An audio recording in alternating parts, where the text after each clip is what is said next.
हमारे छोटे भाई इंफॉर्मेशन मिनिस्टर साहब जवाब दे रहे हैं, मिनिस्ट्रियल रिस्पॉन्सिबिलिटी के तहत अंडर रूल ऑफ प्रोसीजर वो दे सकते हैं, लेकिन बेहतर होता है कि मिनिस्टर अगर खुद हो और ख़ासकर इंटीरियर मिनिस्ट्री, तो मुझे नहीं समझ आती कि इंटीरियर मिनिस्टर साहब इस ऐवान में आने से क्यों कतराते हैं, या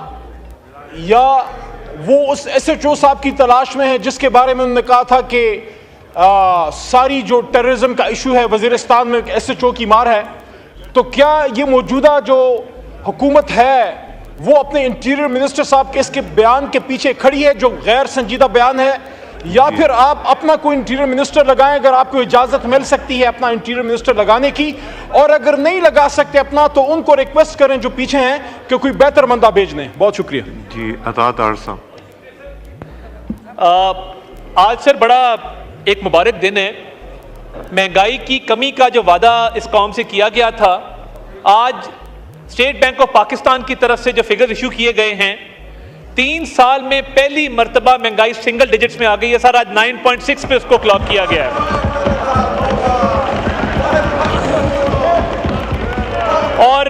और ना सिर्फ सर ना सिर्फ ये 9.6 पे सर, ये ठीक कह रहे हैं सर, क्योंकि मियां मोहम्मद नवाज शरीफ 4% पे छोड़ के गए थे 2018 में। 2018 से 22-23% पे गई है। तो मैं ये समझता हूं कि जहां पेट्रोल की कीमत कम हुई है, जहां बिजली की कीमत में सब्सिडी दी गई है और इन्फ्लेशन का सिंगल डिजिट में आना सर, मौजूदा हुकूमत की वज़ीर-ए-आज़म शहबाज शरीफ की क़यादत में कामयाबी का मुंह बोलता सबूत है। और मिनिस्टर इंटीरियर के साथ सर हमारी आज बात हुई थी। मिनिस्टर इंटीरियर बाकायदगी से सेनेट में मौजूद होते हैं और आज उनकी कुछ मसरूफियत थी, उन्होंने ये यकीन दहानी कराई है। एंड अली मोहम्मद खान साहब का पॉइंट वेल टेकन सर। अगले सेशन में, अगली सिटिंग में वी विल इंश्योर कि इंटीरियर मिनिस्टर यहाँ पे हों। वो सेनेट में बाकायदगी से जाते हैं। आज कुछ मजबूरी थी, वो आज नहीं आ सके, बट मैं इस साइड ऑफ द हाउस के मेंबर्स को ये बिल्कुल अश्योरिटी देता हूं कि इंशाल्लाह ताला नेक्स्ट सिटिंग में वो यहाँ पे मौजूद होंगे सर। ठीक है। नेक्स्ट क्वेश्चन शाहिदा रहमानी साहबा।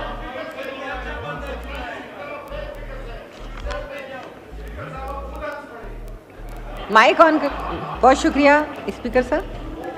Question number 32। Answer be taken as read supplementary. Speaker साहब, इसमें बहुत डिटेल के साथ जवाब दिया है कि इलीगल कितनी सोसाइटी जोन 1 में 27 है, जोन 2 में 9 है, जोन 3 में 18 है जी।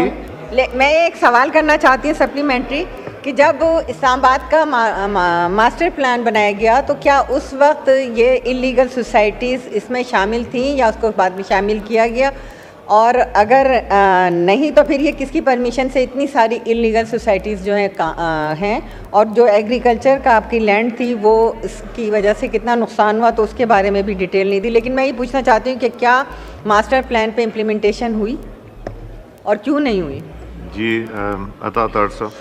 इस्लामाबाद का लेआउट देखें सर, तो मेरा ख्याल है कि पाकिस्तान में जितने अच्छे सेक्टर्स इस्लामाबाद के वेल डेवलप्ड हैं, जिसके अंदर सर बड़ी दहाइयों की प्लानिंग है कि इधर बिल्कुल सेक्टर के अंदर इजाज़त नहीं है कि जो मरकज़ है वो मरकज़ है, वहाँ पे कमर्शियल एक्टिविटी है, जो रेजिडेंशियल एरियाज़ हैं वो रेजिडेंशियल एरियाज़ हैं।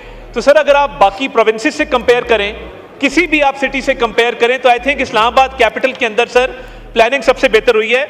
ऑनरेबल मेंबर का सवाल था with regard to illegal housing societies. मैं उस तरफ आता हूँ सर। जो प्राइवेट हाउसिंग सोसाइटीज़ हैं उनको इजाज़त है सर E11 के अंदर, जोन 2 के अंदर, जोन 5 के अंदर और जोन 4 के अंदर कि प्राइवेट हाउसिंग सोसाइटीज़ वहाँ पे अपनी सोसाइटीज़ का क़याम कर सकती हैं सर। बाकी सेक्टर्स के अंदर इजाज़त नहीं है और ये मास्टर प्लान के मुताबिक ही इन जोन्स और इन सेक्टर्स के अंदर इजाज़त दी गई है। कुछ इश्यूज़ हैं sir with regard to their approvals.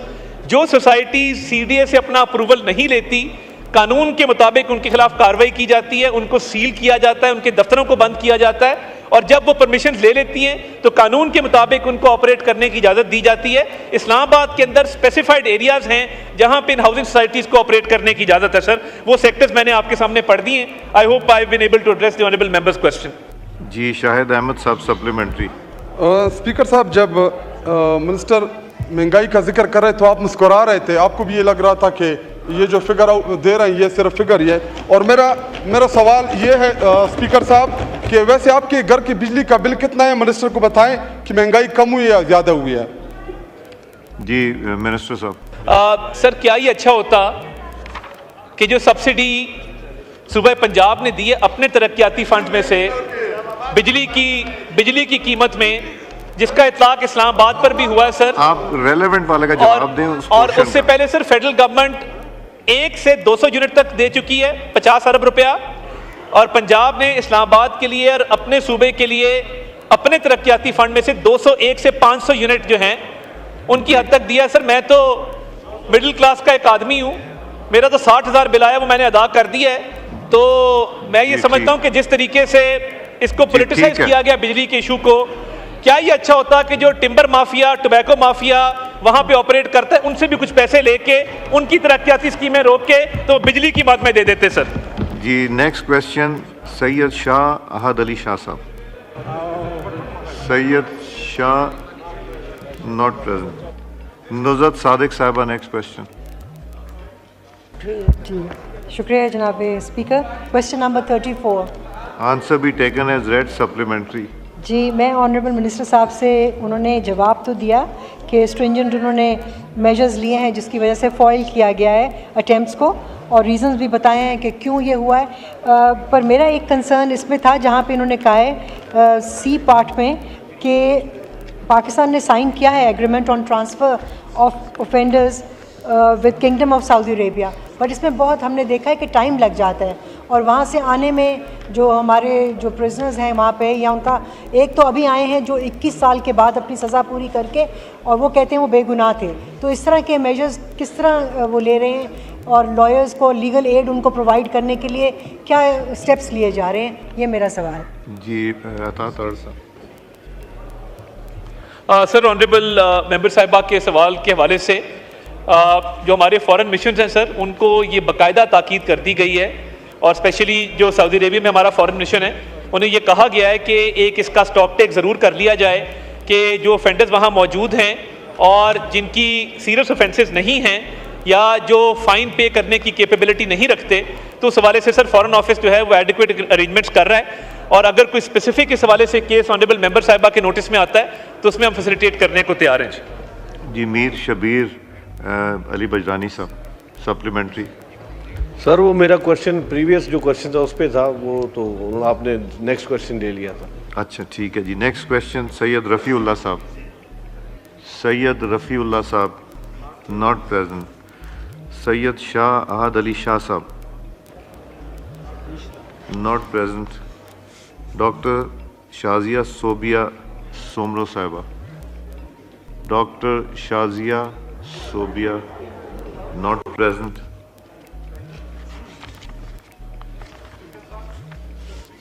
शर्मीला फारूकी साहिबा नहीं, बिहाफ पे नहीं हो सकता, नहीं हो सकता, नहीं, there is no such rule here. जी शर्मीला साहिबा। Sir question number 38। जी आंसर भी टेकन एज रेड सप्लीमेंट्री कीजिए। सर मेरा सवाल ये है, मिनिस्टर साहब तो है नहीं, जवाब कौन दे रहे हैं? आप दे रहे हैं। सर मेरा सवाल ये है कि इस साल मई के अंदर हुकूमत ने पीका एक्ट के तहत एक और साइबर क्राइम एजेंसी को इनैक्ट किया है, which is called the national cyber crime investigating agency. मैं ये पूछना चाहती हूँ कि जो साइबर क्राइम, जो FIA का साइबर क्राइम विंग था, उसके पर्सनल को भी 1 साल के लिए कंटिन्यू किया जा रहा है और ये एजेंसी का भी क़याम हो गया है। Isn't this a duplication of resources? दूसरा ये है कि वो क्या काम है जो FIA की साइबर क्राइम नहीं कर पाई, जो कि ये NCCIA कर सकेगी? जी अता साहब। इस पे रूल्स बनाए हैं कि जो इदारा बंद किया जाएगा उसकी ह्यूमन रिसोर्स, जो इफेक्टिव ह्यूमन रिसोर्स है, उसको नए महकमे में या तो ट्रांसफ़र किया जाएगा या उनको गोल्डन हैंडशेक दे के बाकायदा उनको फाइनेंशियली कॉम्पनसेट करके उनको ले ऑफ किया जाएगा। जैसे सर PWD का महकमा है और उसके अंदर उसकी क्लोजर के बाद अब वो ट्रांजिशन के प्रोसेस में है कि उसमें से कुछ एम्प्लॉयज़ रिटेन होंगे सर और कुछ एम्प्लॉयज़ को गोल्डन हैंडशेक दे के ले ऑफ किया जाएगा। तो इसी तरह जो हम ये समझते थे कि साइबर क्राइम विंग FIA की कैपेसिटी इन क्राइम्स को इन्वेस्टिगेट करने की नहीं है, जो एक नई इन्वेस्टिगेशन एजेंसी अप्रूव हुई है, जब तक वो मुकम्मल तौर पे ऑपरेशनल नहीं होती एक हैंड होल्डिंग जारी रहेगी और ये देखा जाएगा कि कौन से FIA के एम्प्लॉयज़ को उसमें इंडक्ट किया जाएगा या उधर नए लोग आएंगे और वो इस इदारे को चलाएंगे। तो अभी ये बड़ी फॉर्मेटिव स्टेज के अंदर है। जैसे ही इसके बाकी प्रोसीजर्स कंप्लीट होंगे और ये फुली ऑपरेशनलाइज होगी तमाम स्टेक होल्डर से कंसल्टेशन के बाद, तो उसके बाद इस पर बेहतर कमेंट किया जा सकेगा कि इसको कैसे आगे लेके चलना सके।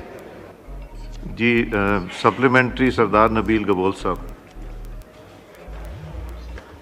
सर, ये जो साइबर क्राइम की आपने बात की, मैं खुद एक सवाल उठाया था इंटीरियर कमेटी की मीटिंग के अंदर, स्टैंडिंग कमेटी में। तो उस वक्त जो DG FIA थे उन्होंने कहा था, क्योंकि एक दो केसेस थे जो इसमें मैंने एक अपना पर्सनल भी मेरा केस था, तो उन्होंने कहा कि हमारी जो विंग है साइबर क्राइम की वो गवर्नमेंट ने कोई और नया विंग बना लिया है। अब वो नया विंग तो बन गया जिस तरह अभी मिनिस्टर साहब ने कहा, लेकिन वो फंक्शनल नहीं है।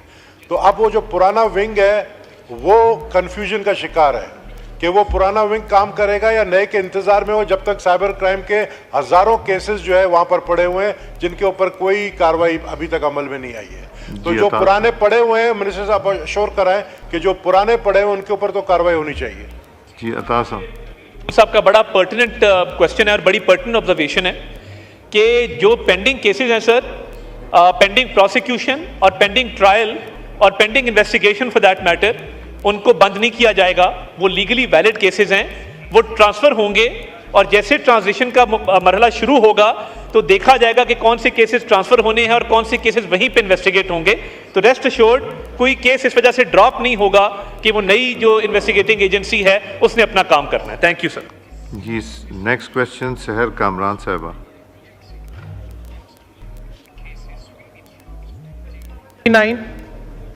आंसर भी टेकन एज रेड, सप्लीमेंट्री कीजिए। जी बहुत शुक्रिया। मैं मिनिस्टर साहब से पूछना चाहती हूँ कि 6 मई 2024 को कमेटी ने अपनी रिपोर्ट सबमिट की, 4 महीने गुजर चुके हैं, अब तक क्या एक्शंस लिए गए और क्या मिनिस्ट्री ने या मिनिस्टर साहब ने इस बात को एसरटेन किया कि एक्चुअल लॉस का वॉल्यूम क्या है। पाकिस्तानी वर्कफोर्स बहुत रिस्पेक्टेड समझी जाती थी बैरून मुल्क और स्पेसिफ़िकली सऊदी अरेबिया में, लेकिन इस तरह के जो वाक़यात हुए हैं इसकी वजह से आज पाकिस्तानी फ़ोर्स जो है कोई लेने के लिए, स्किल वर्कर्स फोर्स लेने के लिए कोई तैयार नहीं है। आज पाकिस्तान से सिर्फ बेगर्स जाते हैं जहाज़ों में बढ़ के, और जितना पाकिस्तान की रेपुटेशन को और पाकिस्तान के स्किल वर्कर्स को और पाकिस्तानी डायस्पोरा को इसका नुकसान पहुंचा है, क्या उसके लॉस को एस्टिमेट किया जाएगा या सिर्फ सस्पेंशन ऑफ ऑफिसर्स पे गुजारा होगा और मे बी के ऊपर हमें जवाब मिलेंगे? मैं समझती हूँ ये एक बहुत बड़ा नुकसान है। और जितना ये जी आ गया क्वेश्चन आपका। जी थैंक यू। अता सर, स्किल डेवलपमेंट के हवाले से, स्किल ट्रेनिंग के हवाले से गवर्नमेंट ने कुछ नए इनिशिएटिव लिए हैं सर, जिसके अंदर नैफटेक को रीवैम्प किया जा रहा है, IT ट्रेनिंग्स दी जा रही हैं सर, स्किल डेवलपमेंट इंस्टीट्यूट्स को मेरिट के ऊपर मुंसलिक किया जा रहा है सरकारी इदारों के साथ, ताकि सर हमारी जो स्किल्ड वर्कफोर्स है, हमारे IT प्रोफेशनल्स हैं, वो बैरून मुल्क जो है एक इज़्ज़तदार रोज़गार कमा सकें और मुल्क के लिए जो है वो ज़र मुबादला भी कमा सकें। आपने देखा सर हमारी IT एक्सपोर्ट्स पिछले 3 महीने के अंदर $3.1 बिलियन पे चली गई। There has been a radical increase sir. और ये दुरुस्त फरमाया कि ऐसे वाक़यात जो होते हैं उससे बाकी लोग भी इफ़ेक्ट होते हैं। तो हमारा जो मिशन है सऊदी अरेबिया, उससे भी हमारी सर इस पर कोऑर्डिनेशन है कि जो इक्का दुक्का वाक़यात हैं या ये बेगर्स का वहाँ पे जाना है, इससे हमारी जेन्युइन वर्कफोर्स वहाँ पे अफेक्ट ना हो। और हम एक मैच मेकिंग का भी मैकेनिज्म बना रहे हैं, जिसके तहत हमारे यहाँ से जो स्किल्ड लोग जाएंगे, जिन इदारों से वो निकलेंगे, उनका वहाँ के मल्टीनेशनल कंपनीज़ के साथ, वहाँ के बड़े कॉर्पोरेट सेक्टर के जो फर्म्स हैं उनके साथ एक मैच मेकिंग होगी, ताकि सर वो जो सप्लाई यहाँ से जानी है वो उस डिमांड को केटर कर सके जो वहाँ से क्रिएट होती है सर। जी नेक्स्ट क्वेश्चन आसिया नाज तनोली साहब। आपने सवाल कर लिया ना? जी जी अता तार साहब। जी सर इस पे हमारी जो फॉरेन मिशन है सऊदी अरेबिया में, उससे ना सिर्फ मीटिंग्स हुई हैं बल्कि जी आगे आपका सवाल, बल्कि उसके अलावा जो स्किल्ड वर्कफोर्स को मैंने अर्ज किया, स्किल्ड वर्कफोर्स का वहां पे जाना इरेलेवेंट नहीं है जनाब स्पीकर। आईटी ट्रेनीज का वहां पे जाना इरेलेवेंट नहीं है। मैच मेकिंग जो यहां से लोग निकलते हैं स्किल के मुताबिक, वहां की डिमांड के मुताबिक उनकी सप्लाई का वहां पे जाना इरेलेवेंट नहीं है। बाकी इंक्वायरी की फाइंडिंग जो है वो इनसे हम शेयर कर लेंगे जी। आसिया नाज तनोली साहबा, नेक्स्ट क्वेश्चन। अस्सलाम वालेकुम जी। सवाल नंबर 41। जी बात आपने कर ली, एक दफ़ा नहीं 2 दफ़ा कर ली, प्लीज़ तशरीफ रखें। जी आसिया नाज तनोली साहबा। सवाल नंबर 41 सर। जी सर यहाँ मैंने रेड सप्लीमेंट्री कीजिए। सर यहाँ पे मैंने आईजीपी रोड के हवाले से सवाल किया था। आप आगे चला लें, आप आगे चला लीजिए, यही मैं कह सकता हूँ। जी सर मैंने आईजीपी रोड के हवाले से सवाल किया था, जो कि मुझे जवाब तो मिल गया, लेकिन सर मैं ये कहना चाहूँगी कि आईजीपी रोड चंद माह पहले ही उसकी तामीर दोबारा की गई और उसका ग्रीन एरिया जो है वह डेवलप किया गया था। अभी वो मुकम्मल ही नहीं हुआ था सर, तो 10th एवेन्यू के लिए उसको दोबारा से उसको उखाड़ा गया और दोबारा से उसे डैमेज किया गया। सर मैं ये कहना चाहूँगी कि इस तरह तो पैसे का ज़िया होता है, तो प्रॉपर प्लानिंग के ज़रिए इसको बनाया जाए और आगे क्या प्लान है इनका उस सड़क के हवाले से, क्योंकि वहाँ पे आमदोरफ्त बहुत ज़्यादा है और लोगों को बहुत दुश्वारी होती है। सर इसके लिए ज़रा मुझे बता दीजिएगा, बहुत शुक्रिया। जी अतात साहब वाले से ऑलरेडी एक हॉर्टिकल्चर का प्लान तश्कील दे दिया गया है, मगर सर 10th एवेन्यू की जो कंस्ट्रक्शन थी वो वक्त की ज़रूरत थी। और सर ये जब भी कोई नई रोड जो है वो कंस्ट्रक्ट की जाती है उसका बाकायदा एक ट्रैफिक काउंट किया जाता है, सर्वे किया जाता है। तो जब उसका सर्वे कंप्लीट हुआ, ट्रैफिक काउंट मुकम्मल हुआ, तभी ये डिसीजन लिया जा सकता था कि इसकी कंस्ट्रक्शन की जानी है या नहीं। तो जब वो हमारे पास डेटा आ गया उसके बाद इसकी कंस्ट्रक्शन का फैसला किया गया। मगर ऑनरेबल मेंबर की बड़ी पर्टिनेंट ऑब्जर्वेशन है कि आईजेपी रोड के अलॉन्ग जो है वो हॉर्टिकल्चर के हवाले से, ग्रीनरी के हवाले से काम करने की ज़रूरत है। तो वो चेयरमैन सीडीए को हम डायरेक्शंस देंगे कि वो इस पे जो है एक प्लान प्रेजेंट करें। सर बहुत शुक्रिया। जी सप्लीमेंट्री खुर्शीद जुनेजा साहब। सर मैं मिनिस्टर साहब से ये पूछना चाहता हूँ कि इस्लामाबाद में टोटल जो है ग्रीन पार्क कितने हैं और कितने एकर्स के ऊपर है? जी अता साहब। अता सर जुनेजा साहब फिर से सवाल रिपीट कर दीजिए। My apology. ध्यान तो इस तरफ था ही नहीं। मैंने कहा सर इस्लामाबाद में कितने ग्रीन पार्क्स हैं और वो कितने एकड़ के ऊपर है? सर इस्लामाबाद में मागना नेशनल पार्क जो है उसके अलावा लेक व्यू पार्क और ये बाकी जो ग्रीन एरियाज डेवलप किए गए हैं वो सर हम रिटन में इसका सीडीओ को कहेंगे कि एक बाकायदा जवाब जमा करा दें ताकि एग्जैक्ट पिक्चर ऑनरेबल मेंबर के सामने आ जाए। जी नेक्स्ट क्वेश्चन सैयद रफ़ीउल्लाह साहब, नॉट प्रेजेंट। शहजादा मोहम्मद बिस्ताबुल खान साहब। 43। आंसर भी टेकन एज रेड सप्लीमेंट्री कीजिए। सर जो मैंने इंफॉर्मेशन मांगी थी सर, दिस इज़ इनकम्प्लीट। यहाँ पे मैंने जो इंफॉर्मेशन मांगी थी, will the minister for interior be please to state the details of monthly expenditures being incurred on the security of judges, bureaucrats and the ministers as per their entitlement by the government. तो एक month की इन्होंने provide की information, they have not provided the yearly for all the months that pass. जी अतातार साहब। बहुत अच्छा सवाल है सर इस साइड से। इन्होंने सर पूछा ये था कि इस्लामाबाद पुलिस की कितनी व्हीकल्स जो हैं वो डिग्निटरीज के साथ अटैच्ड हैं और कितने पर्सनल हैं सर। इस वक्त सर जो जजेस हैं उनके साथ 34 व्हीकल्स हैं सर, और अगर आप कंपेयर करें तो मिनिस्टर के साथ सिर्फ 4 हैं सर। सो 34 जो सिक्योरिटी एस्कॉर्ट्स हैं वो जजेस की सिक्योरिटी पर मामूर हैं और मिनिस्टर्स के पास सिर्फ 4 हैं और ब्यूरोक्रेट्स के पास 6 सर। जो इन्होंने मंथली एक्सपेंस इसका मांगा है सर वो 4 करोड़ 70 लाख इसका मंथली एक्सपेंस है सर, और मैंने उसका रेशियो बता दिया कि किस पे कितना कितना एक्सपेंस आता है। तो इसको ईयरली कैलकुलेशन करके हम सबमिट करवा देंगे। मंथली एक्सपेंस हमारे पास अवेलेबल था, ये वेरी करता है sir depending on the travel and depending on the usages. तो ये हर महीने डिफरेंट होता है, तो इसकी एक एनुअल स्टेटमेंट जमा कराई जा सकती है। जी सप्लीमेंट्री एहसान उल हक बाजवा साहब, आपने अपना वो दबाया हुआ था बटन। नेक्स्ट जी जाम अब्दुल करीम जाबिर साहब,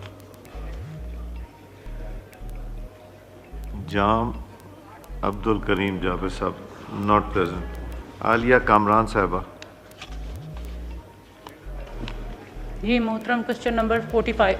आंसर भी टेकन एज रेड, सप्लीमेंट्री कीजिए। जी मोहतरम, ये 5वें इजलास से सवाल जो है मौखर शुदा ये चलता आ रहा है। क्या अच्छा होता कि इन इजलास के दौरान ही अगर CDA ने जो जवाब छापा था एज इट इज़ छापने की बजाय उन चीज़ों पे गौर कर लेते कि कुछ बेहतरी आ जाती।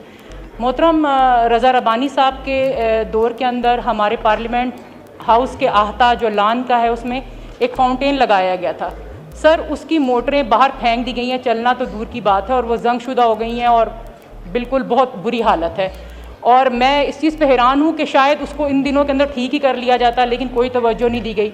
मोहतरम, एक इंतहाई भारी मालियत लगा कर यहाँ पर जो 4 फाउंटेन लगाए गए यहाँ पर पार्लियामेंट हाउस के अहाते के अंदर, ताकि खूबसूरती में इजाफा हो सके। स्पीकर चैम्बर से बाहर और डिप्टी स्पीकर चैम्बर के बाहर भी वो जगह आती है। मगर मोहतरम, वो किसी फवारे को इसलिए लगाना कि खूबसूरती में इजाफा हो सके, या सिर्फ लगा देना, सर इसमें बहुत बड़ी बात है। तो उसको अगर जाके CDA वाले मुआयना ही कर ले, लग रहा है कि जैसा एक नलके एक पाइप रख दिया हुआ और पानी जो है बहाया जा रहा है उसके ऊपर। मोहतरम, अभी कुछ दिन पहले एक खबर यहाँ पर थी कि जो हमारा यहाँ का रिकॉर्ड है चूहे खा रहे हैं, ये भी बता देता है कि CDA की कारकर्दगी क्या है। और एक इंतहाई लागत लगा के हम बिल्लियाँ मंगवा रहे हैं जंगली, जो उन चूहों को खा सकें और हमारा रिकॉर्ड जो है महफूज रह सके। मोहतरम, आपका सवाल क्या है? सर मेरे क्योंकि सवाल के जुज़ बहुत थे तो मेहरबानी करके मैं आहिस्ता आहिस्ता उसके ऊपर आ रही हूँ सर। नहीं आहिस्ता आहिस्ता नहीं आए, सवाल अच्छा कीजिए। सर, अपोजिशन लीडर के बाहर आप तो वहाँ से ज़्यादा गुजरते होंगे, फ्लोर टाइल्स उखड़ी हुई है। सर, बात इतनी सी है कि हम जब ये बात करते हैं, जो मुझे जवाब दिया गया है, मैं इस पर क्या सवाल करूँ, बताया गया कि सब कुछ तसल्ली बख्श है, और एंड पे कहा गया कि और हम सब मलबा जो डाल देते हैं जेनेटोरियल स्टाफ के ऊपर डालते हैं कि जी सफाई बड़ी हो रही है तो सारा मलबा उनके ऊपर डाल दें। सर, सफाई वाकई नाकिस है, सबको पता है यहाँ पर, यहाँ तो बहुत अच्छी सफाई हो तो बता दीजिए। मैं तो मुतमिन नहीं हूँ जो हमारे यहाँ पर सफाई के इंतजाम हैं, जो यहाँ पे वाशरूम्स के हाल हैं, या आपके दफ्तरों में चले जाएँ, मुलाजमीन के क्या हाल है, आपके यहाँ से बाहर निकले इस लॉबी के बाहर बारिश का पानी टपक रहा है। मोहतरम, सवाल ये मुझे यही जवाब दिया गया तो मैं उसके ऊपर बता रही हूँ कि सर ये चीज़ें क्या हैं। सर, अब बात ये एक अच्छा चले सर, सवाल ये है कि इन्होंने कहा कि हमने इतने फंड्स जो हैं इस पर खर्च कर दिए हैं, ये बता सकते हैं कि इनको कितने पैसे मिले और उन्होंने इसमें से कितने खर्च किए? सर दूसरा जी अतातार साहब। सर देखिए, मैं पार्लियामेंट हाउस और पार्लियामेंट लॉजेस दोनों की बात करूंगा सर। प्रॉब्लम ये है कि CDA पे उंगली उठाना बहुत आसान है, मगर हम CDA को रिसोर्सेज कितने देते हैं रेनोवेशन के लिए, या CDA को हम साल में कितने फंड्स अवेलेबल करते हैं कि आप ये काम कर सकें। सर, पार्लियामेंट हाउस की जो रेनोवेशन है, जो इसकी सफाई सुथराई है सर, वो बिल्कुल CDA के ज़िम्मे है, और उनका रूटीन का जो स्टाफ है, जो इंजीनियरिंग स्टाफ है, जो जैनेटोरियल स्टाफ है, वो बिल्कुल पार्लियामेंट के प्रेमिसेस को, पार्लियामेंट लॉजेस के प्रेमिसेस को, उसकी अपकीप को वो देखते हैं सर। मगर सर मसला ये है कि अगर आप 2023-24 का बजट देखें तो सिर्फ 6 करोड़ रुपए मुख्तस किए गए थे। अब अगर ज़्यादा फंड मुख्तस किए जाते हैं तो फिर शोर मचाया जाता है कि जी शाना अखराजात के अंदर आता है, तो यहाँ से डिमांड मूव कर दें एडिशनल फंड्स की एलोकेशन के लिए, तो ये सारे काम बिल्कुल ठीक हो जाएंगे। जितना एग्जिस्टिंग स्टाफ है, एग्जिस्टिंग रिसोर्सेज हैं, उसमें सफाई सुथराई का काम जितना हो सकता है सर वो किया जा रहा है। जी शाहिदा रहमानी साहबा सप्लीमेंट्री। मैं आता हूँ जी। बहुत शुक्रिया स्पीकर साहब और मिनिस्टर साहब, ऐसा लग रहा है जैसे टॉक शो में बैठे हुए और बड़ी हर मिनिस्ट्री के हर सवाल का वो इस तरह जवाब दे रहे हैं जो रियलिटी से बिल्कुल बरक्स है। मैंने इससे पहले भी, अभी आप कह रहे हैं कि पार्लियामेंट लॉजेस बहुत अच्छे हैं, और जो आते हैं तो हमारे सर शर्म से झुकते हैं जब हमारे यहाँ मेहमान आते हैं। हमारे जो रूम्स बने हुए वाशरूम्स के अंदर मुस्लिम शावर नहीं होते, जब फ़ोन करके कहते हैं हमारे पास पैसे नहीं, आप 6 करोड़ की बात कर रहे हैं, आप मेरे सिर्फ लॉज को उठाएं कि एक पैसा भी अगर इस 1 साल के अंदर लगाओ, लेकिन आप कहते हैं सब ठीक है। ऐसा नहीं है, चूहे घूम रहे हैं, हालत बहुत ख़राब है, लॉजेस की भी हालत ख़राब है और पार्लियामेंट हाउस की भी हालत ख़राब है, तो उसको एक्सेप्ट करें। काम नहीं हो रहा तो आप CDA से कहें कि ये जो लाखों रुपए करोड़ों रुपए इनको फंड मिल रहा है, खर्च क्यों नहीं हो रहा? ये हमारा सवाल है और ये हमारा राइट है। जी अतात साहब, कुल पार्लियामेंट के जो रेनोवेशन है या पार्लियामेंट लॉजिस का मैंने खुद इशू टेकअप किया। मैंने बिल्कुल उसको तसल्ली बख्श करार नहीं दिया। मैंने सिर्फ ये उज़र पेश किया कि जब फंड्स अवेलेबल होते हैं, रिसोर्सेज अवेलेबल होते हैं, काम उसके मुताबिक किया जा सकता है। तो आप डिमांड जनरेट कर दें, फंड्स की इंडिकेशन कर दें, तो ये तमाम रेनोवेशन की जा सकती है।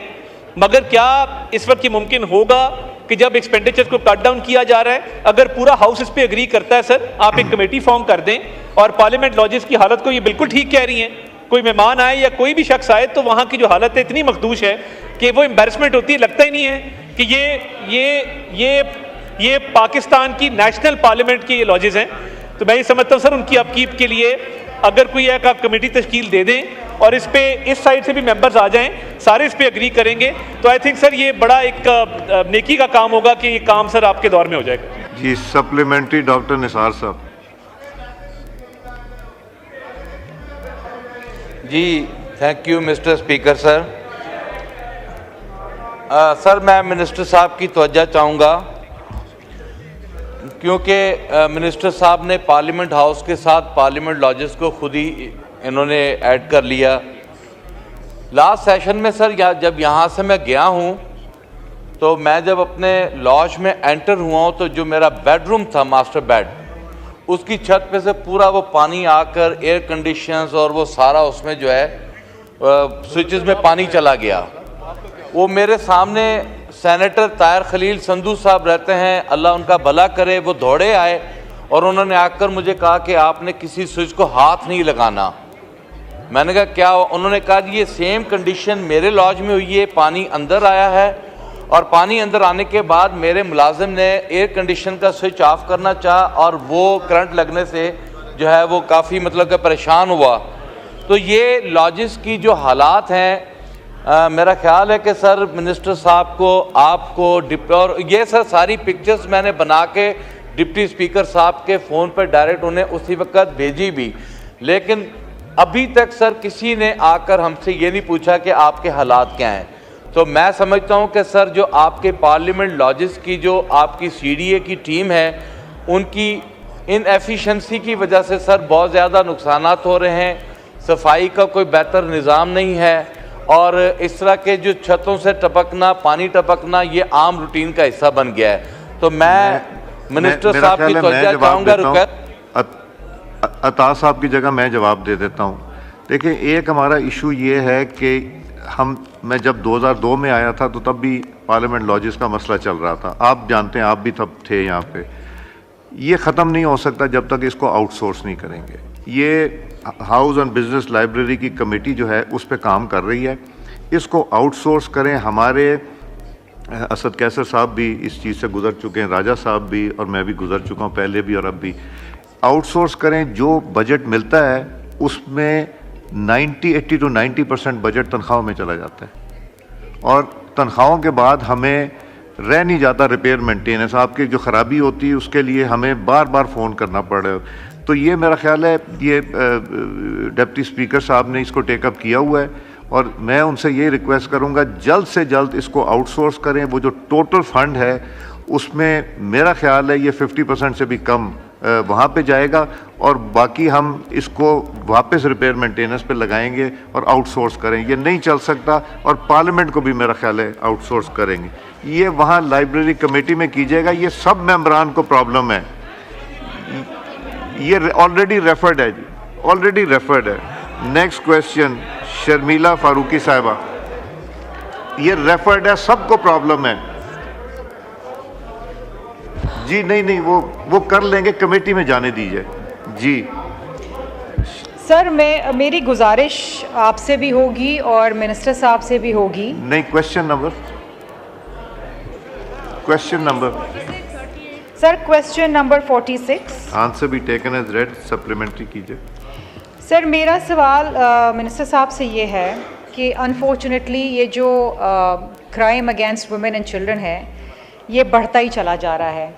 हम जब भी नई किसी रिपोर्ट को पढ़ते हैं तो दिल दहल जाता है, क्योंकि किसी किस्म की कोई दाद रसाई कहीं पर नहीं होती। सर इस्लामाबाद के अंदर F9 पार्क के अंदर इसी साल में एक रेप केस हुआ जिसमें एक खातून अपने शौहर के साथ वहाँ चहलकदमी करने के लिए गई थी।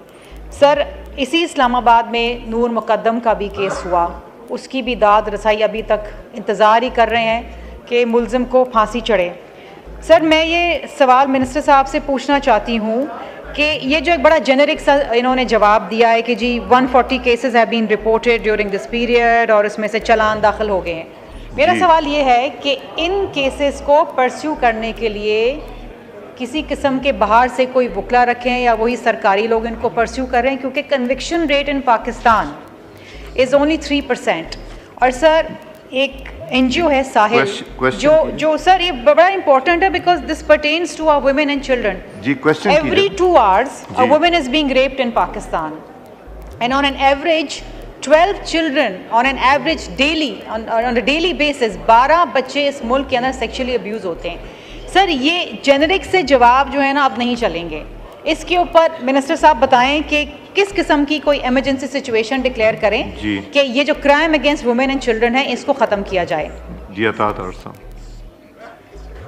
Sir gender based crime sir एक तो इस मुल्क में बहुत बड़ी रियलिटी है and so is child abuse sir, और ये दोनों मामलात सर ऐसे हैं जो इंतहाई गौरतलब है और ऑनरेबल मेंबर ने बहुत अच्छे पॉइंट्स रेज किए।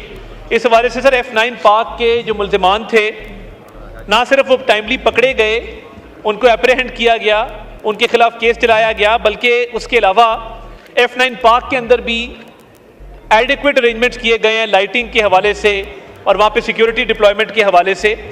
तो इसके अलावा सर डॉल्फिन फोर्स की जो इंडक्शन है वो एडिशनली की गई है। इवन इन इस्लामाबाद रूटीन की जो पेट्रोलिंग है सर उसको बढ़ाया गया है, और पेट्रोलिंग के अलावा सर स्पेशली ये जो डिजर्टेड एरियाज़ हैं जहाँ पे ये लोग ये अपनी ट्रैकिंग के लिए जाते हैं सर, वहाँ पे भी डिप्लॉयमेंट भी इंक्रीज़ की गई है, वहाँ पे पेट्रोलिंग भी इंक्रीज़ की गई है।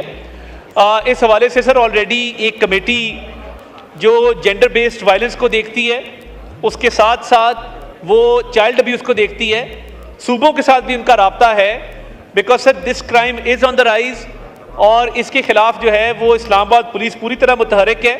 मगर मैं चाहूँगा कि एक नेशनल टास्क फोर्स की अगर कॉम्पोजिशन हो जाए, हम इनके साथ मिल के काम करने को तैयार हैं, जिसमें सूबाई हुकूमतों के भी नुमाइंदे हों, वफाक के भी नुमाइंदे हों, और हम सर ये जेंडर बेस्ड क्राइम को और चाइल्ड अब्यूज़ को अच्छी तरह इफेक्टिवली काउंटर कर सके। और इनकी इत्तला के लिए अर्ज़ सर इस्लामाबाद में हमारे पास प्रोसिक्यूशन सर्विस डेडिकेटेड नहीं थी, पहली दफ़ा प्रोसिक्यूटर जनरल लगाया गया है और एक इंडिपेंडेंट प्रोसिक्यूशन सर्विस इस्लामाबाद में जो है वो मुतारिफ कराई गई है। वो इसीलिए कराई गई है कि उस चीज़ की नीड थी और कन्विक्शन रेट लो था, तो ये प्रोसिक्यूशन सर्विस के आने से सर कन्विक्शंस जो हैं उनमें और केसेस को कंक्लूजन तक पहुंचने में जो है वो आसानी होगी सर। जी सप्लीमेंट्री राना अंसर साहबा। सर मेरा सप्लीमेंट्री क्वेश्चन है कि जेंडर बेस पर आप सारी चीज़ें बता रहे हैं कि ये हमने ये चीज़ें तय कर ली हैं, ये हो रहा है। मेरा ये कि हमारे यहाँ कौमी असम्बली में या चारों सूबों में इसके ऊपर काफ़ी बिल्स बनाए गए हैं वुमेन वायलेंस पर, तो क्या वजह है कि यहाँ पर जो बिल्स आए हुए हैं इस पर अगर इम्प्लीमेंटेशन हो जाए तो ये जो इतनी तेज़ी से इस्लामाबाद के अलावा पूरे पाकिस्तान में जिस तेज़ी से ख़वातीन और बच्चों के साथ ये सब चीज़ें हो रही हैं, तो क्या वो हमारे जो बिल्स हैं सारे मिलकर उस बिल पर इम्प्लीमेंटेशन के साथ उनके रूल्स ऑफ बिजनेस भी बनाए जाएं और उसके ऊपर ऐसी पनिश जो उसके अंदर लिखी गई है वो उसके अंदर दी जाए? तो क्या वजह है कि हमारे बिल्स पर इम्प्लीमेंटेशन नहीं हो रहा है? जी अतात अरसा। कैपिटल टेरिटरी के हवाले से हम इस पे बड़े क्लियर हैं सर, और F9 पार्क वाले इंसिडेंट की भी जो आगे एक प्रोसीजर था वो चल रहा है सर। कई दफ़ा मामला कोर्ट्स में डिले होता है। अभी इस्लामाबाद में केस हुआ सर जाहिर जाफर वाला, एक हॉरिफिक इंसिडेंट था। एक साबिक डिप्लोमेट की बेटी को सर मर्सिलेसली जिस तरह बुचर किया गया, वो केस अपील पेंडिंग है सर, और वो केस पेंडिंग चला आ रहा है। प्रोसिक्यूशन ने अपना काम कर लिया, इन्वेस्टिगेशन ने अपना काम कर लिया, मुल्जिम को गिरफ्तार कर लिया, मुल्जिम का ट्रायल हो गया, उसकी सज़ा अनाउंस हो गई, अब अपील दर अपील दर अपील की नज़र वो केस हो गया सर। और मामलात जो है सर ये अक्सर कोर्ट्स में डिले फेस करना पड़ता है। तो मैं समझता हूँ कि वहाँ पे भी ज़रूरत है जुडिशल रिफॉर्म्स की, और ये ऐसे जुडिशल रिफॉर्म्स जिसके तहत जाहिर जाफिर का मामला हो, या भी जो कारसाज में कराची में वाक़या हुआ कि खातून ने इतनी बेदर्दी के साथ पूरी एक फैमिली को कुचल डाला, तो मैं समझता हूँ ये वो मामलात हैं जिसमें जुडिशल साइड पे भी रिफॉर्म्स की ज़रूरत है कि एक टाइम पीरियड के अंदर इन केसेस का फैसला हो, ताकि सर जब केसेस का टाइमली फैसला होगा और मुल्जिमान को कैफरे किरदार तक पहुँचाया जाएगा तो फिर कोई और जुर्रत नहीं करेगा उस जुर्म को रिपीट करने की। सर जी नेक्स्ट क्वेश्चन शगुफ्ता जमानी साहबा, not present. Next question Asad Qaiser साहब। जनाब स्पीकर, यहाँ जो क्वेश्चन जो आंसर दिया गया है मैं उससे मुतमईन नहीं हूँ जी। बुनियादी वजह यह है कि इन्होंने जो चेक पोस्ट बताए हैं, क्वेश्चन नंबर 48 सॉरी, आंसर भी टेकन एज रेड सप्लीमेंट्री जी। अच्छा, ये जो इन्होंने जहाँ आंसर दिया है जो वो उससे मैं मुतमईन नहीं हूँ, जो उन्होंने जवाब दिया है बिल्कुल ये फैक्ट के ख़िलाफ़ है। यानी इस वक्त इन्होंने बताया कि सिर्फ 4 चेक पोस्ट है, जबकि मेरे पास इस वक्त 7 चेक पोस्ट है। यानी कश्मीर हाईवे पे जो चेक पोस्ट है उन्होंने नहीं दिखाया गया, जो 26 नंबर G13 पे चेक पोस्ट है उसको नहीं दिखाया गया, जो रावल चौक पे चेक पोस्ट है उस पर नहीं दिखाया गया, और D12 चेक पोस्ट पे। एक तो ये कि इन्होंने ये इनकम्प्लीट और गलत अदाद शुमार दिए इस हाउस में, और इस हाउस का तौहीन है। इन्होंने इस हाउस की इस्तेहकाक मजरू की है। नंबर 1 में तरफ मुतालिबा यह है कि इनकी पूछा जाए कि उसने क्यों किया। मैंने ये क्वेश्चन क्यों डाला है जनाब स्पीकर, मैं थोड़ा इस पर सबसे पहले जो प्रॉब्लम है यहाँ कि ये चेक पोस्ट जितने हैं ये रिश्वत और पैसे कमाने की जो एक टूल बनाए गए हैं सीनियर ऑफिसर्स के लिए। यानी जो हमारे सूबे से खैबर पख्तूनख्वा से या पंजाब की जो दूर दराज एरिया से या बलूचिस्तान और सिंध से जो लोग आ रहे हैं, आप यकीन करें इस पे बदतरीन ब्लैकमेलिंग हो रही है, इस पे लोगों को तंग किया जा रहा है। मैंने पूछा एक क्वेश्चन कि अच्छा बताया कि कितनी पूरी 2 साल में आपने कितने लोगों को गिरफ्तार, उसने 71 सिर्फ किया है, कोई डिटेल नहीं बताई है। मैं समझता हूँ कि इन चेक पोस्टों की कोई ज़रूरत नहीं है, क्योंकि इनकी कोई एफिशिएंसी नहीं है, और अगर एफिशिएंसी नहीं है और सिर्फ ये लोगों को तंग करने के लिए है, और इसलिए है कि ये जो मुख्तलिफ दूर दराज इलाके के आ रहे हैं उससे जो ना बत्ता लिया जाता है, पैसे लिए जाते हैं, और माहवारी का एक सिलसिला बनाया गया है। मेरे स्पीकर साहब, जो मैंने खुद देखा है और जो मैं खुद आई विटनेस हूँ उस चीज़ों का, मैं समझता हूँ कि ये हर सूरत में इस चेक पोस्टों का, आपने इसको इस्लामाबाद को आपने सेफ सिटी बनाया है, आपके पास एक सिस्टम है, तो फिर इसकी क्या ज़रूरत है। तो मैं चेक पोस्टों के ऊपर जो कुछ हो रहा है सिर्फ आवाम को तंग किया जा रहा है, और ख़ास कर खैबर पख्तूनख्वा, सिंध और पंजाब की दूर दराज इलाके के लोगों को बेजा तंग किया जा रहा है। जी ऑनरेबल असद कैसर साहब का, और इस हाउस के स्पीकर रहे हैं, कस्टोडियन रहे हैं। सर मैं अपडेटेड डेटा इनको भी पेश कर देता हूं सर। एक तो सर ये 22 चेक पोस्टें हैं, ये सर शुरू होती है जो उन्होंने जिक्र किया 0 पॉइंट कश्मीर हाईवे के ऊपर सर, उसके बाद सर दामने को चौक सर, उसके बाद एडवेंचर चौक मरी सर, मारगरा रोड, मैरियट चौक, परेड एवेन्यू, नादरा चौक, सरीना होटल सर, उसके बाद सर टी चौक क्रॉस जो बरी इमाम है सर, E9 है, D12 है, ढोक कश्मीरियाँ, G14 सर, मारगला हिल कटी पहाड़ी है sir, Faizabad express highway sir, 9th Avenue, नाका गंदम गोदाम है सर, मोटरवे है सर, मरी रोड है जो 12 कहू बैरियर है सर, रवाट टी क्रॉस इन है, रवाट टी क्रॉस आउट है सर, और गन गली है। ये सर 22 चेक पोस्टें इस्लामाबाद के अंदर इन टोटल सर, 7 नहीं है। और दूसरा सर पिछले 2 साल के अंदर 145 लोगों को एप्रीहेंड किया गया है during checking on these check post. Sir इस वक्त जो दहशतगर्दी का एक ख़तरा है, लॉ एंड ऑर्डर की जो सिचुएशन है, उसके पेश नज़र ये मुमकिन ही नहीं है कि चेक पोस्टों को ख़त्म कर दिया जाए। जो शिकायत हैं, मैं ये समझता हूँ कि अगर कहीं पे कोई ऐसा वाक़या आया है कि जहाँ पे किसी से पैसे मांगे गए हों, किसी को तंग किया गया हो, असद कैसर साहब वो एप्लीकेशन मुझे दें सर, मैं फ्लोर ऑफ द हाउस ये गारंटी करता हूँ कि उस ऑफिशियल को हम सस्पेंड भी करेंगे, उसके खिलाफ डिसिप्लिनरी एक्शन भी लेंगे, और कार्रवाई अमल में ला के यहाँ रिपोर्ट भी इस हाउस के अंदर पेश करेंगे सर। जी सप्लीमेंट्री उमर अयूब साहब।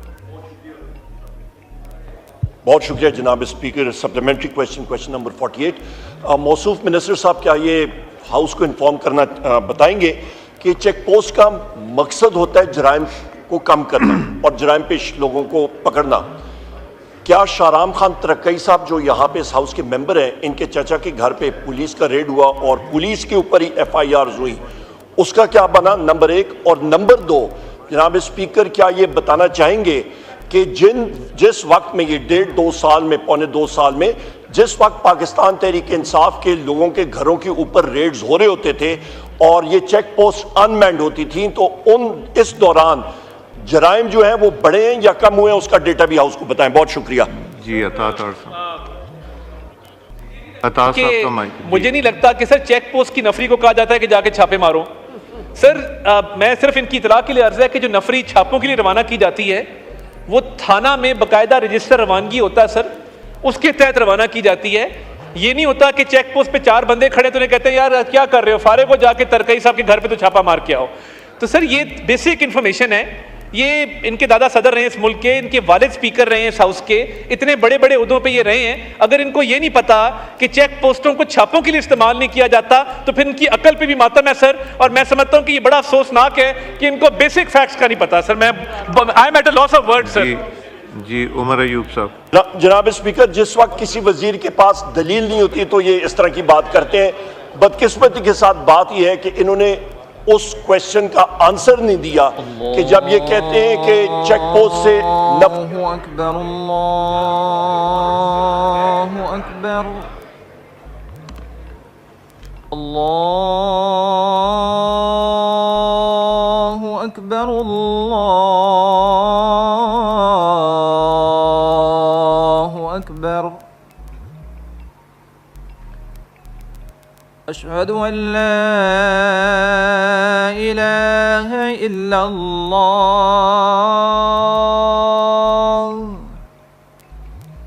अशहदु अल्ला इलाहा इल्लल्लाह,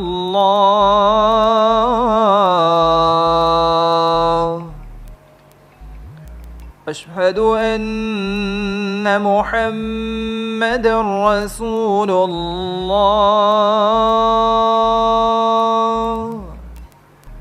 अशहदु अन्ना मुहम्मदर रसूलुल्लाह,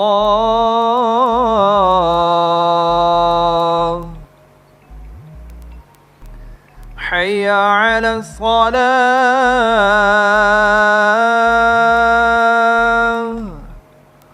हय्या अला सलाह,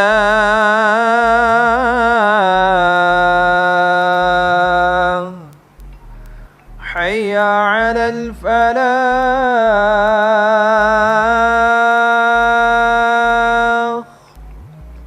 हय्या अलल फलाह,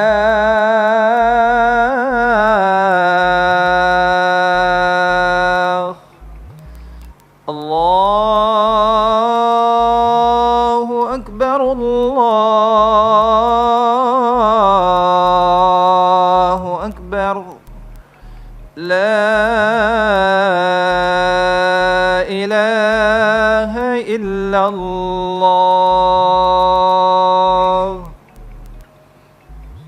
जी नेक्स्ट क्वेश्चन आलिया कामरान साहबा। जी मोहतरम, question number 49। Answer be taken as read. Supplementary. जी मोहतरम, ये पूछना है कि मेरा सप्लीमेंट्री सवाल ये है सर कि ये जो OPF के MD साहब हैं जिनकी दोबारा तैनाती की गई है, क्या इनकी तैनाती के लिए ज़रूरी है कि वज़ीर आज़म साहब और काबीना से मंजूरी ली जाए? और मोहतरम, अगर जब ये मंजूरी लेना ज़रूरी है तो उसको किस वक्त ये मंजूरी ली गई?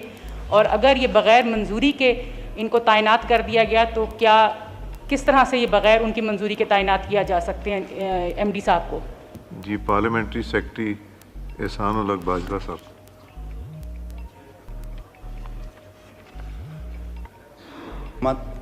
MD को डायरेक्ट तैनात कर दे तो इसलिए 3 मेंबरान का जो पैनल भिजवाए जाने की ज़रूरत होती है उसकी ज़रूरत नहीं होती है। और ये तकर्री 2013 के रूल के मुताबिक हुई है। और चूँकि MD को खुद ही नामजद कर दिया था, इसलिए हुकूमत से मंजूरी लेने की ज़रूरत नहीं थी।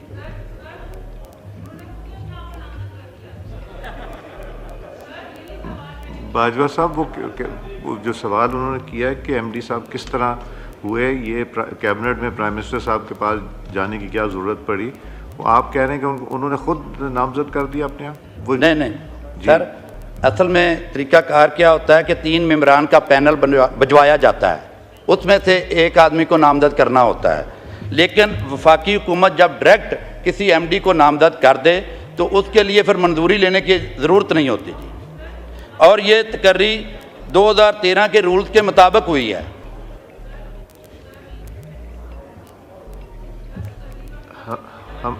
हमीद हुसैन साहब, ये अता साहब मेरा ख्याल है आपको जवाब देने की ज़रूरत है।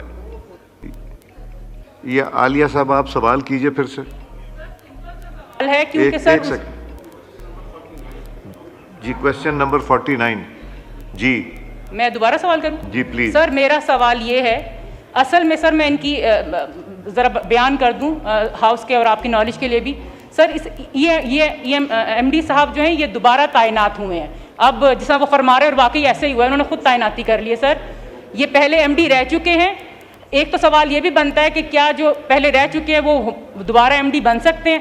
चले उसको छोड़ दें। सर मेरा सिंपल सा सवाल ये है कि एमडी साहब की तैनाती के लिए वज़ीर आज़म और काबीना की मंजूरी ज़रूरी होती है, जबकि उनकी मंजूरी नहीं ली गई है। तो सब अगर ली गई है मंजूरी तो डेट बता दें अगर उनको दोबारा तैनात किया गया है, और अगर इनके पास डेट नहीं है तो फिर इन्होंने जो अगर गैर कानूनी काम हो गया तो सर उसको एडमिट कर लें फिर। जी बाजवा साहब, पार्लियामेंट्री सेक्रेटरी जी। मैं बात समझने की मोहतरमा कोशिश करें कि एमडी जो तीन नाम भिजवाए जाते हैं उन पैनल में से किसी एक को एमडी बनाया जाना होता है, लेकिन ये एमडी हुकूमत ने जब डायरेक्ट तैनात कर दिया तो उसके लिए 3 नाम भिजवाने की ज़रूरत नहीं है और उसकी मंजूरी लेने की भी ज़रूरत नहीं है जी। शाहिदा रहमानी साहबा सप्लीमेंट्री कीजिए जी। शाहिदा रहमानी साहब नॉट प्रेजेंट जी। हाउस की प्रोसीडिंग्स जी। उमर अयूब साहब सप्लीमेंट्री। जनाब स्पीकर बहुत शुक्रिया। बाजवा साहब से जनाब ये है कि ये कोई नए रूल्स बन रहे हैं गवर्नमेंट ऑफ पाकिस्तान के, ये क्या हो रहा है सर यहाँ पे? ये तो आवे का आवे ही बिगड़ रहा है। जो मुहतरम ने सवाल किया है वो बिल्कुल जायज़ की है, उस सवाल का जायज़ क्वेश्चन का जायज़ आंसर आना चाहिए। यहाँ पे एक मिनिस्टर इंफॉर्मेशन वो आए बाएं शाये कर रहा है, दूसरा बंदा उधर जा रहा है। सर इस मुल्क का जब गवर्नमेंट इस तरह फंक्शन करेगी तो क्या होगा? जब कल एक एमडी अपने आप को अपॉइंट कर रहा है, अपने आप को एमडी अपॉइंट कर रहा है, कल कोई और अपने आप को एमडी अपॉइंट कर रहा होगा, ये गवर्नमेंट है? ये क्या है सर? थैंक यू जी। अतात आर साहब, के बाकायदा रूल्स हैं जिसके तहत एमडी की अपॉइंटमेंट की जाती है सर, और रूल्स के अंदर ही सर इसका सेक्शन 187(3) है जो कहता है कि a chief executive shall be eligible for reappointment under section 186। So sir reappointment federal government करती है, and by federal government it is meant the federal cabinet. Reappointment की शिक यहाँ मौजूद थी। जो बाजवा साहब बात कर रहे हैं वो शायद समझा नहीं पाए, बात वो ठीक कर रहे थे कि सर ओरिजिनल अपॉइंटमेंट के लिए 3 नामों पर मुश्तमिल पैनल भेजा जाता है सर, मगर जब रीअपॉइंटमेंट होगी तो रीअपॉइंटमेंट तो उसी शख्स की होती है ना, उन तीनों की तो नहीं हो सकती जो ओरिजिनल पैनल आया था। तो सर ये रीअपॉइंटमेंट का केस था, ये फेडरल गवर्नमेंट को भेजा गया, इसकी मंजूरी दी गई रूल 187(3) के तहत सर, और वो रीअपॉइंटमेंट जो है वो अमल में आ गई as per the laid down procedures. तो इसमें कोई अभाम नहीं है सर, 3 नामों का पैनल ओरिजिनली आया था और अब क्योंकि ये रीअपॉइंट हुए हैं तो सिर्फ इनका नाम गया था, और रीअपॉइंटमेंट रूल्स और अब लेजिस्लेशन के मुताबिक हुआ सर, इसमें कोई लीगैलिटी नहीं मौजूद सर। जी 20 मिनट के लिए हाउस की प्रोसीडिंग मगरिब की नमाज के लिए सस्पेंड कर रहे हैं।